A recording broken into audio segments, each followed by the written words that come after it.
वसुदेवसुतं देवं कंसचाणूरमर्दनं देवकी परमानन्दं कृष्णं वन्दे जगद्गुरुं नारायणं नमस्कृत्य नरं चैव नरोत्तमं देवीं सरस्वतीं व्यासं ततो जयमुदीरये।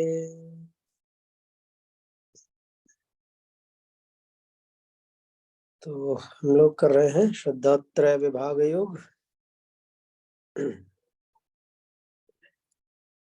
और उसमें कल तप की चर्चा हो रही थी।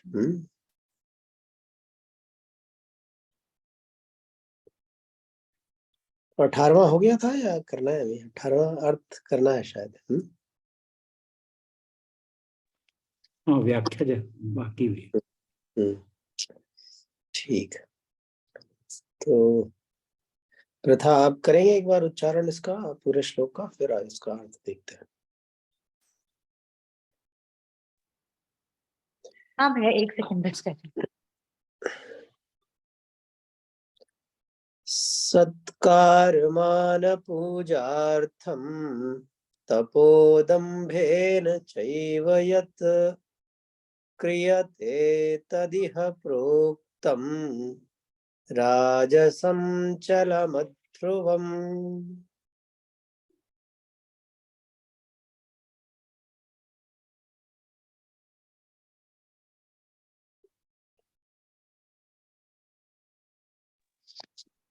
सत्कारमान पूजार्थम तपोदम्भेन चैव यत् क्रियते तदिह प्रोक्तम राजसं चलमध्रुवम्।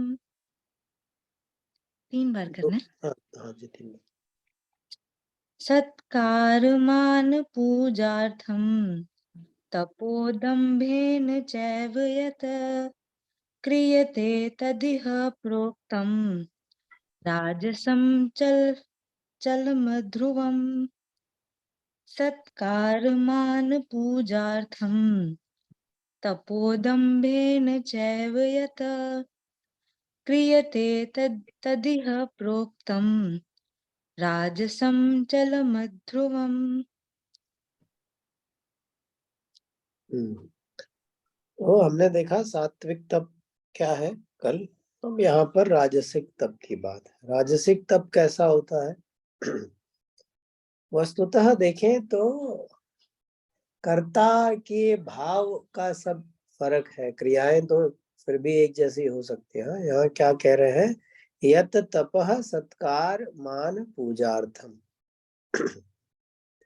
जब जहां पर तपस्या अपने अभिमान के लिए, मान के लिए, बड़ाई पाने के लिए आपका सत्कार होगा। जब तपस्वी लोग रहते तो समाज में उनका सत्कार होता है, तो सिर्फ इसलिए तपस्या करना, तप करना कि आपका सब जगह सम्मान हो, लोग आपका सम्मान करें, आपका मान हो, सत्कार मान पूजार्थम, आपकी लोग पूजा अर्चना करें, आपको बड़ा माने। सिर्फ इसलिए तपस्या करना। तपस्या में, तप में कोई श्रद्धा नहीं है, उसमें कोई विश्वास नहीं है, परंतु जो तपस्वी हैं, जो तप करने वाले लोग हैं, उनकी समाज में पूजा होती है, अर्चना होती है, उनका सत्कार होता है, उनका मान होता है। और हमको क्या चाहिए? हमको चाहिए कि हमारा भी सब जगह वाहवाही हो, सब जगह जय जयकार हो, लोग चरण वंदना करें। हाँ, जहाँ जाए। तो इसके लिए क्या करना है? तो इसके लिए हम तप कर लेते हैं। अब तप के जो विधान है उनमें श्रद्धा नहीं है, उनमें उससे मतलब नहीं है, सिर्फ मान सत्कार से मतलब है। इसके लिए तप जो किया जाए तो वही तप, क्रिया प्रक्रिया हो सकता है वैसी ही हो, लेकिन वो राजसिक हो गया। सत्कार मान पूजार्थम और तपो दंभे न चाहिए। और दंभ माने दिखावा, ढोंग भी है। अंदर से बताया, विश्वास नहीं है तपस्या में, पर फिर भी शो जो है उसको दिखावा कर रहे हैं। मंत्र जो है अच्छा कोई आ गया तो बड़ा जोर जोर से गीता पाठ करने लगे, लोगों के सुनाई पड़ जाए, वैसे चाहे कभी नहीं करते हो हैं। आदि आदि आपने खूब देखा होगा, सब ज्यादातर सब तपस्या राजसिक ही हो गई है। तो कहीं भी जा रहे हैं, तीर्थ यात्रा में जा रहे हैं, तो उसका फिर बड़ा बड़ा फोटो वीडियो और मीम बना के यार उसी में खुश है।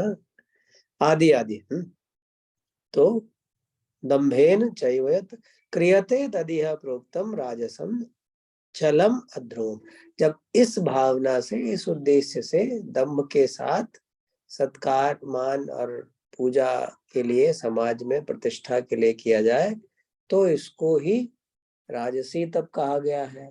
और इसका जो परिणाम है, इसका जो फल है, वह चलम और अध्रुवम। पहली बात तो चलम, चलम माने निश्चित नहीं है। आप जो आपने तपस्या की उससे जिसका जो परिणाम होना चाहिए वो होगा या नहीं होगा कह नहीं सकते। न भी हो तो कोई बड़ी बात नहीं, वैसे भी क्यों ही होगा, आपकी तो तपस्या में तो श्रद्धा ही नहीं है। आपकी श्रद्धा सत्कार मान पूजा में है, वो भी हो सकता है मिले, हो सकता है ना भी मिले। कोई जो कभी तो पोल खुली जाती है, जब ढोंग रहेगा तो कभी खुल जाता है, तो फिर उल्टा भी हो जाता है, और नहीं तो हो सकता है मिल जाए। पर जो वास्तविक फल है तब का, वो तो नहीं मिलना है। तो इसलिए इसका परिणाम, पहली बात कहा चलम, चलम माने अनिश्चित। दूसरा अध्रुवम, अध्रुवम माने जो टेम्पररी है, लॉन्ग लास्टिंग नहीं है। अब ऐसे जब तपस्या करेंगे तो कुछ अगर फल मिला भी, मान लीजिए 4 लोगों ने आपकी इज्जत करी भी, तो कब तक करेंगे? थोड़े दिन में आपका पोल खुलेगा, तो फिर जो है सारा वही लोग जो मान कर रहे थे वो आप मान भी करने लगेंगे, है ना। तो इसलिए ऐसी तपस्या का जो फल है वह टेम्पररी है, अध्रुव है। ठीक, तो ये है राजसिक तप की बात। अब करते हैं तामसिक तपस्या कैसी हो जाती है। हाँ जी, पुष्करण जी करेंगे। जी। मूढ़ग्राहेणात्मनो यत् मूढग्राहेणात्मनो यत्, मूढग्राहेणात्मनो यत्, मूढग्राहेणात्मनो यत्, पीडया क्रियते तपः पीडया क्रियते तपः, पीडया क्रियते तपः, पीडया क्रियते तपः, परस्योत्सादनार्थं वा परस्योत्सादनार्थं वा, परस्योत्सादनार्थं वा, परस्योत्सादनार्थं वा, तत्तामसमुदाहृतम्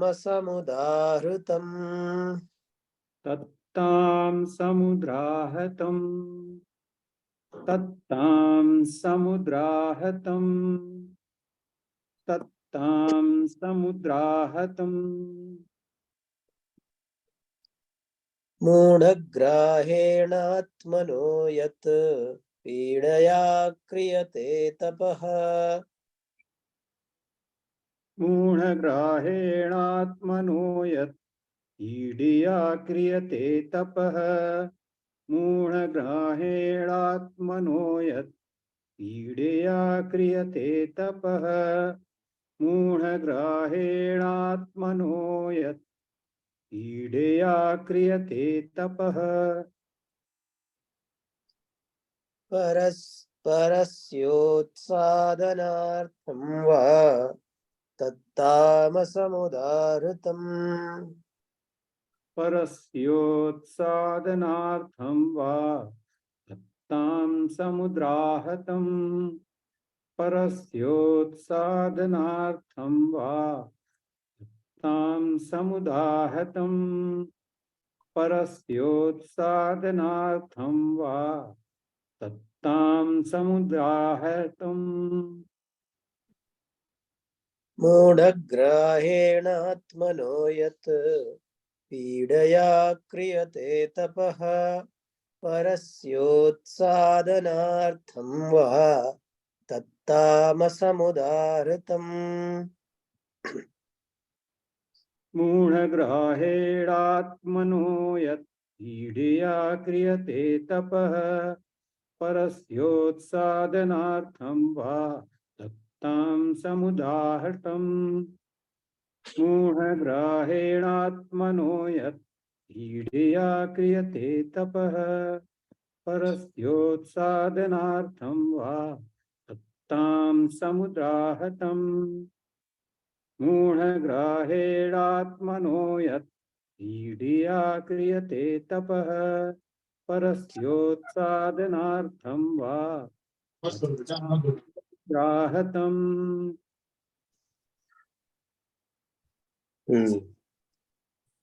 अब तामसी तप क्या है?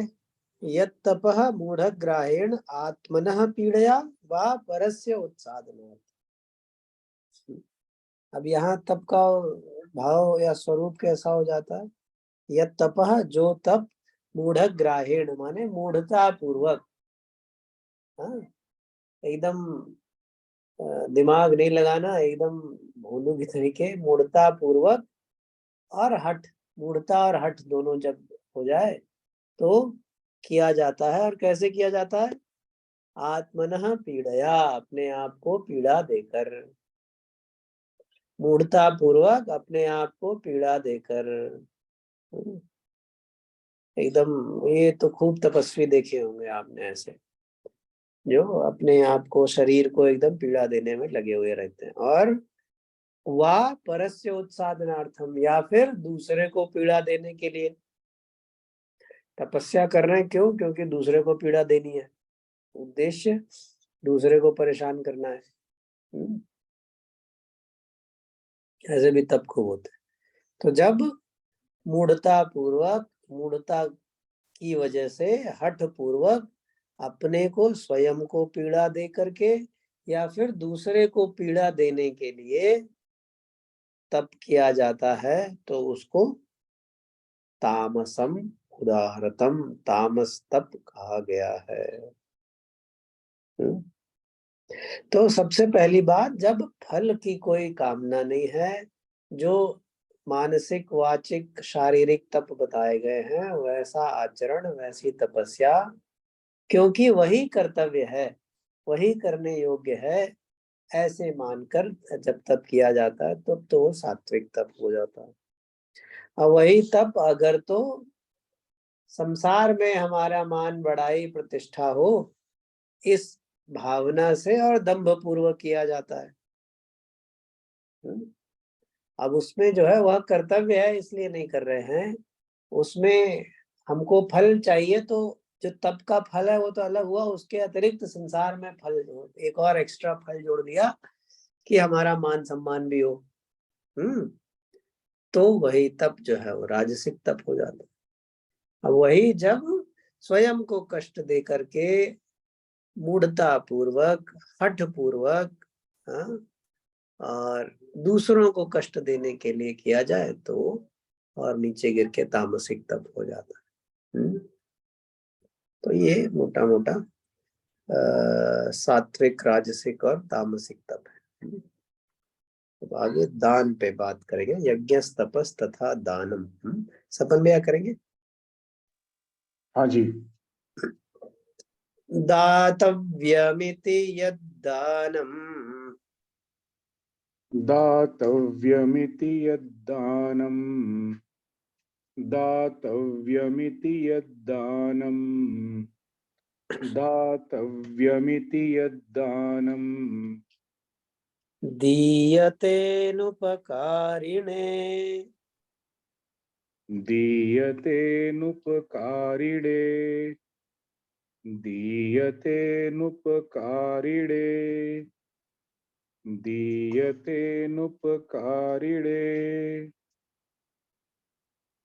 देशे काले च पात्रे च, देशे काले च पात्रे च देशे काले च पात्रे च देशे काले च पात्रे च तद्दानं सात्विकं स्मृतम् तद्दानं सात्विकं स्मृतम् तद्दानं सात्विकं स्मृतम् तद्दानं सात्विकं स्मृतम् दातव्यमिति यद्दानं दीयतेनुपकारिणे दातव्यमिति यद्दानं दीयतेनुपकारिणे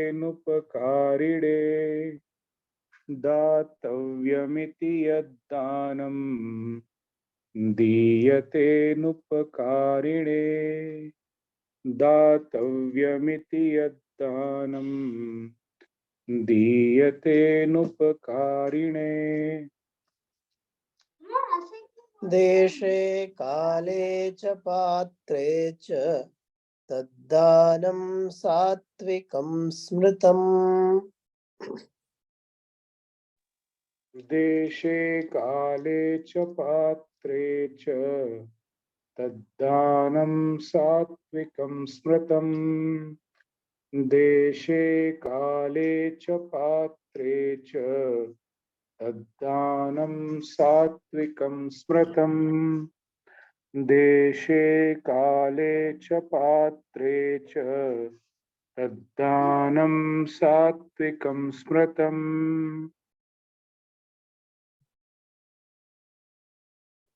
दातव्यमिति यद्दानं दीयतेनुपकारिणे देशे काले च पात्रे च तद्दानं सात्विकं स्मृतम्